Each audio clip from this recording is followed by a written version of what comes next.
is pretty amazing here. It's one of the most prolific areas for wildlife in the world. Morning, Jeff. Thank you, sir.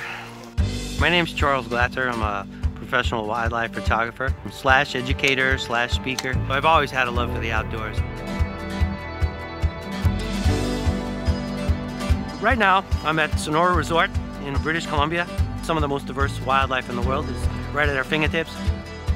We have eagles, we have porpoise, we have dolphins, we have orcas, we have stellar sea lions, harbor seals, grizzly bears, black bears. This is God's country.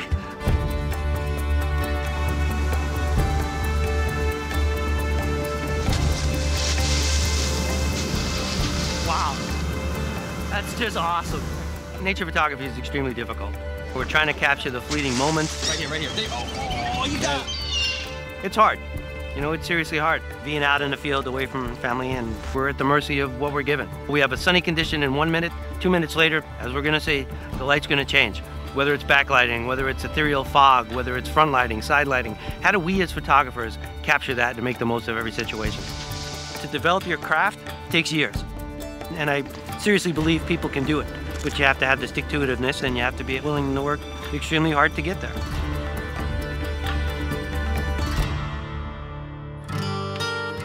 The 7D Mark II, the 100 to 400 millimeter lens, for me working in the field, is a real game changer. It offers a crazy amount of flexibility. I can scramble down the cliff real fast. I don't have to set up a tripod. The crop factor is a huge advantage. With this camera and lens combination, we have the ability to shoot at 160 to 640 millimeters. Tack sharp, I mean crazy tack sharp. And it also has a 4-stop IS, so we can handhold in situations that we could not do before and shoot at slower shutter speeds.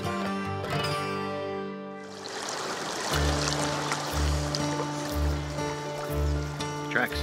We have the tracks from the adult, and a little further up we have cub tracks. So when we're around bears, we can have a fight situation or we can have a flight situation. It's something that we have to discern quickly. We have long lenses. We have the 1-to-4s and we have the 600s and converters and 72s that have crop factors, so it's not necessary for us to get that close. Capturing behavioral moments, those fleeting moments, those glimpses into an animal's life that most people will never see. You can see into the soul of the animal sometimes. It's remarkable. I was photographing a polar bear laying on the ground 40 feet away from it, just looking into each other's eyes. It was all good till he stood up, and then that whole situation changed.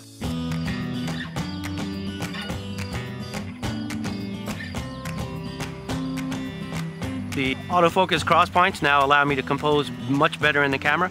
They go all the way out to the edges in low contrast situations, so we can keep the composition integral when we're photographing, making the most of the pixels that we have. To pick it up and have a motor drive on here with 2 batteries, be able to fire off 10 frames a second accurately, precisely, it's a remarkable tool. The stars aligned, the bear came out, the light popped, bear looked directly into the camera, set up perfectly, exposure was all there, you got your eyes locked to the viewfinder, you're set there, and all of a sudden, bam, you know you got it. And you look at the back of the camera and you get this sense of warmth and gratification that you knew the dedication to stick it out throughout the whole day was worth it. That's the stuff you live for. That's what fires you up. That's what keeps you coming back.